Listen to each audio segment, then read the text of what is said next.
What's up, guys? Hey. How are you? What's up? I'm What's good. up? Thank you. All right. So to start off, talk to me about the most fun that you both had on set when creating the show. That's like the hardest question, I feel like. Yeah.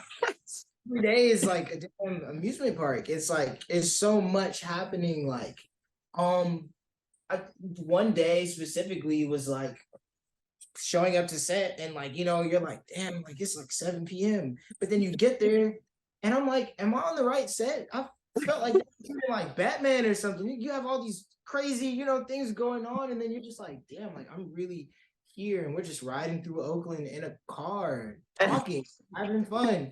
And there's a script, but then Boots is like, say something funny. And then it's like, then that starts a whole chain of conversation. It was just so much fun, man. Yeah. I feel like my favorite fun moments were offset. We had a lot of time. We turned up every town we shot in, and it was just like we had so much fun in the city that it was almost like we weren't shooting a show. It was like a big vacation. And it was at work. It didn't feel like work. It felt like I'm here with my cousins and we're doing a project or something for school. Like it was crazy. And honestly, all honesty, like moments like that are the best kind of jobs to do when it doesn't feel like, you know what I mean? Yes. So apart from that, what is it that you both loved about each other's character?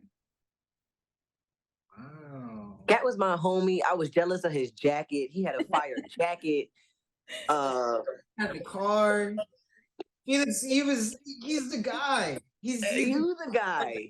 Here, come talk to Felix is that guy.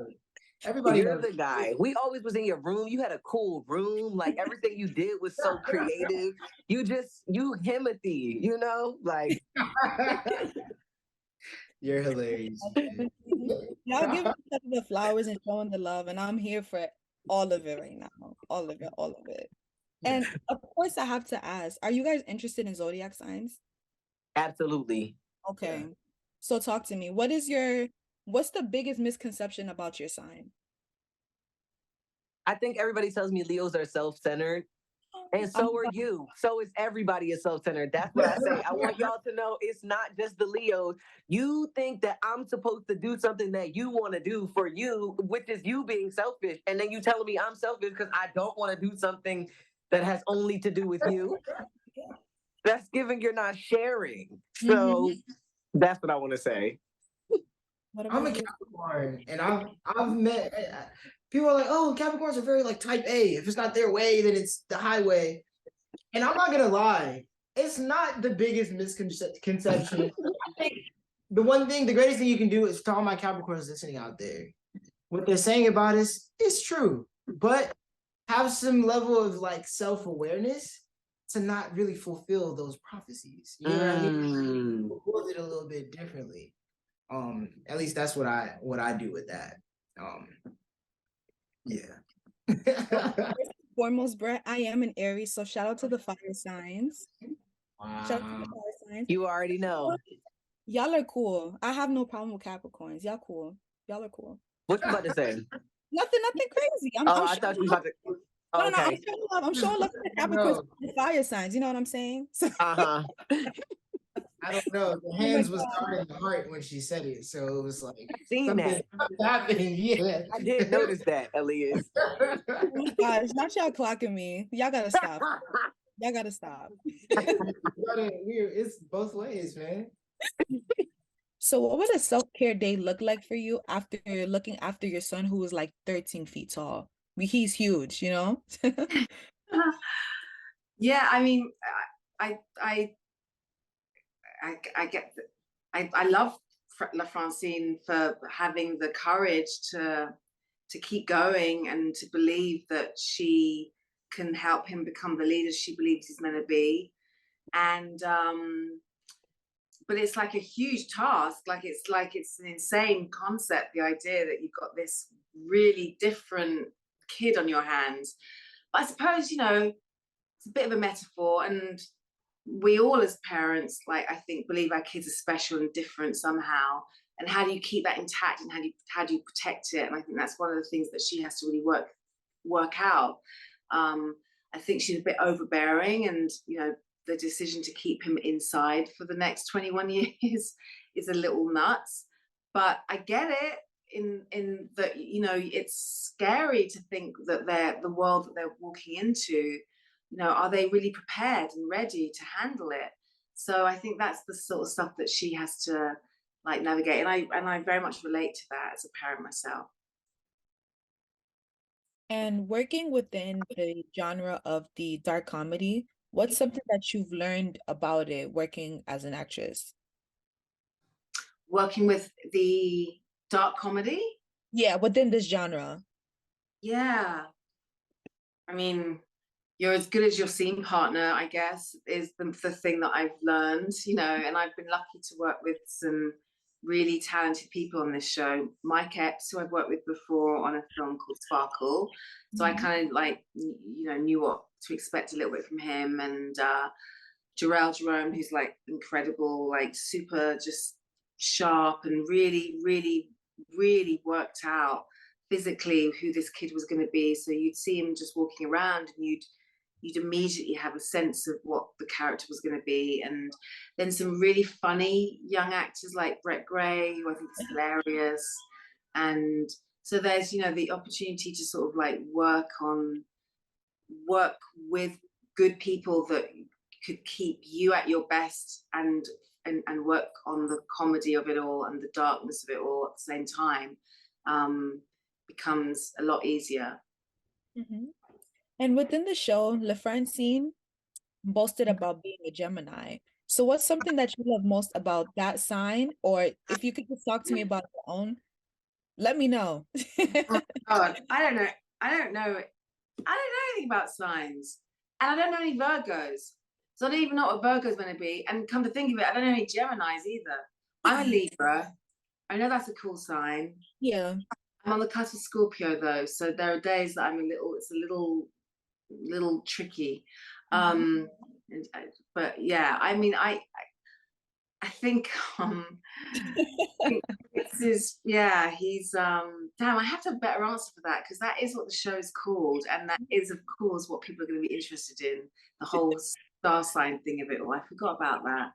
Because it doesn't really come into the show in a way that you might imagine, given that it's the title of the show.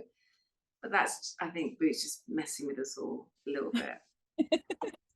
All right, So cool. we could choose played a few roles as the main character. So talk to me about what it is that feels different about the role that you played here.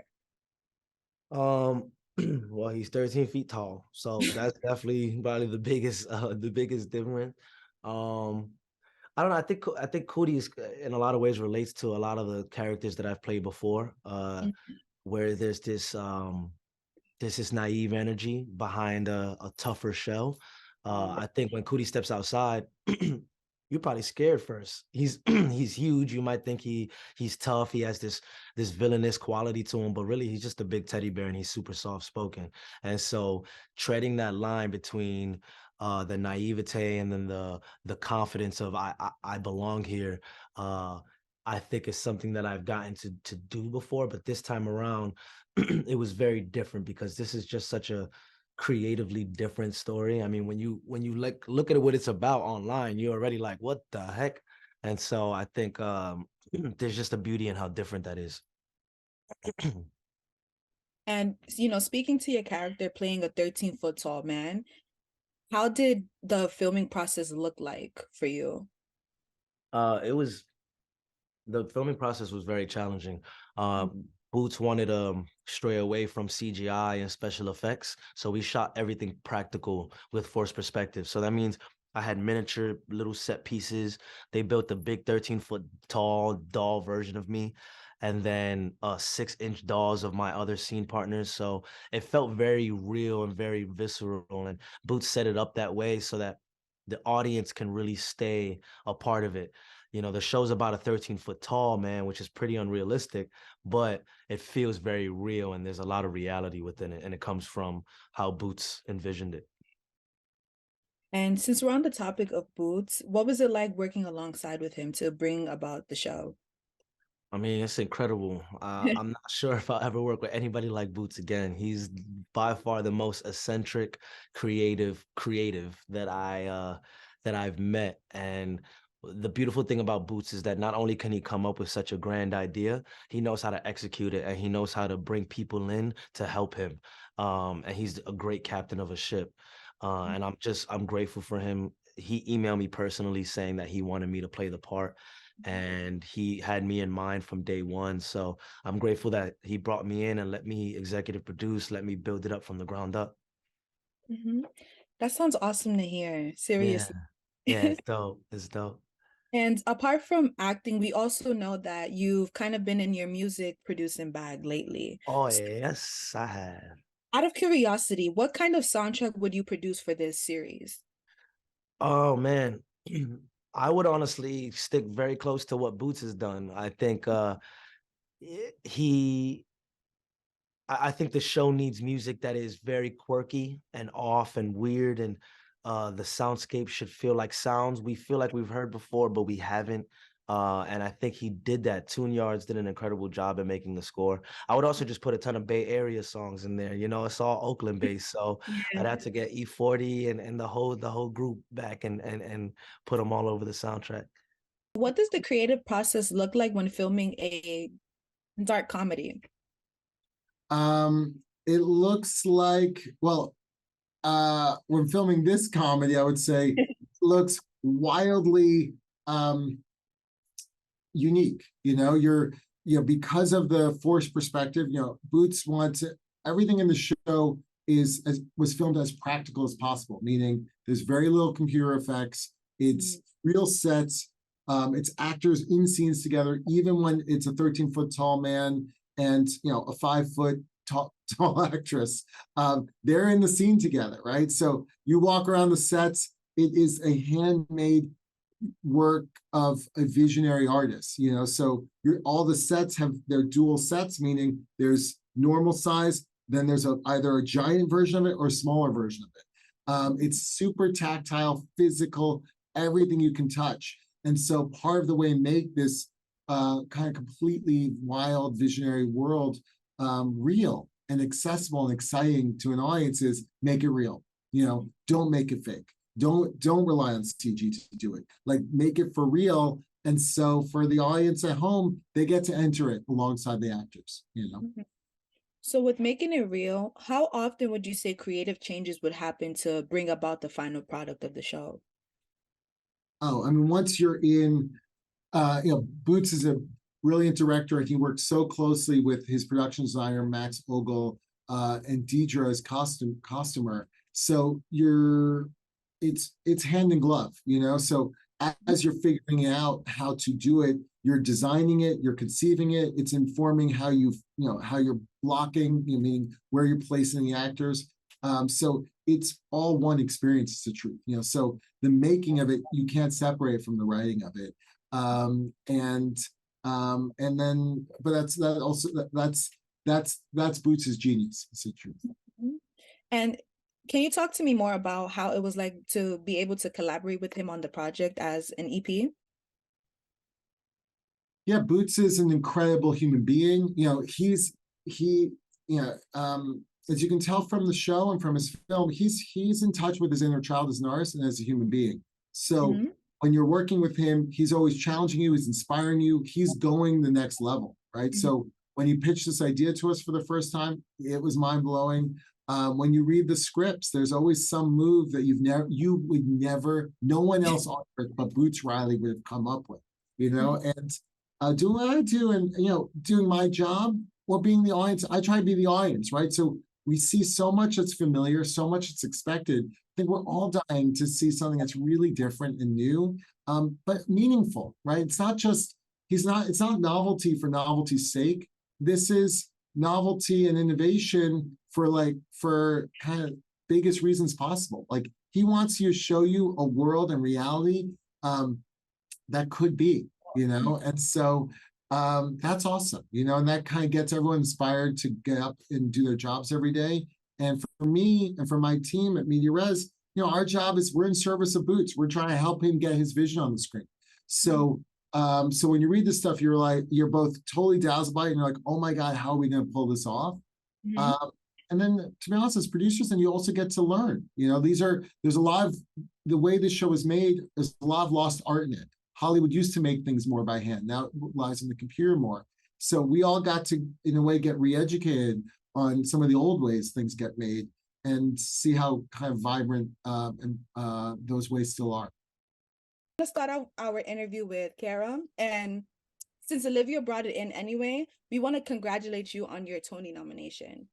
Thank you so much. That is huge. Round of applause, literally. And so my first question for you is, during the show, you gave a lot of casual dating advice to Cootie. So would you take your own advice? Well, right now I'm in a partnership, not a situationship. There it is. Speak on it. Kara. I mean, if I wasn't in a partnership and I was, I would probably be doing situationships for sure. I love the honesty. Yeah. This is why we love her, for real. Like, this is And Olivia, for you, what was it like playing the love interest in the show? Oh, wow.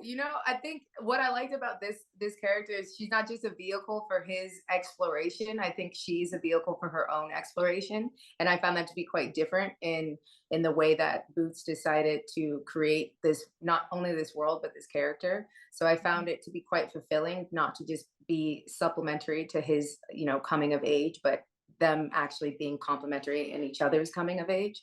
So it was really just exciting to play a fully fleshed, interesting person who might not see or might not do things in a predictable way.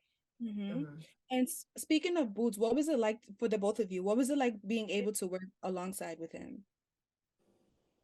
Oh my God. I mean, I've been saying this, but I think I'm just gonna repeat it. Like Boots is the radical imagination personified, and who wouldn't want to work with somebody whose roots have been a vehicle for change in our society? Boots is a legend, and not only in Oakland but globally in his music. And Sorry to Bother You was such an impact on Hollywood and the way that we see story structure and what the message really is. I mean, the message of this show, there's so many of them, but it feels like a real force of a spark and a seed of change. And honestly, Boots just created an environment where we could all kind of explore and create art. He would invite us to his house every weekend. We would be there every weekend all together, eating food, swimming in his pool, like hanging out and kind of just listening to music, creating art. He just gave us a space to do that. So it really just, it grounded us as an ensemble, and it allowed us to kind of do everything that we needed to do on those days where it was, difficult in the force perspective and trying to figure out the mathematics of the specific, practical effects of this show. All right. Well, my time is up. Thank you so much for the time, ladies. I appreciate you again. Olivia, nice to see you. Kara, love you at the Nocturnal. Congratulations. I love you. Take care. Bye. Take care.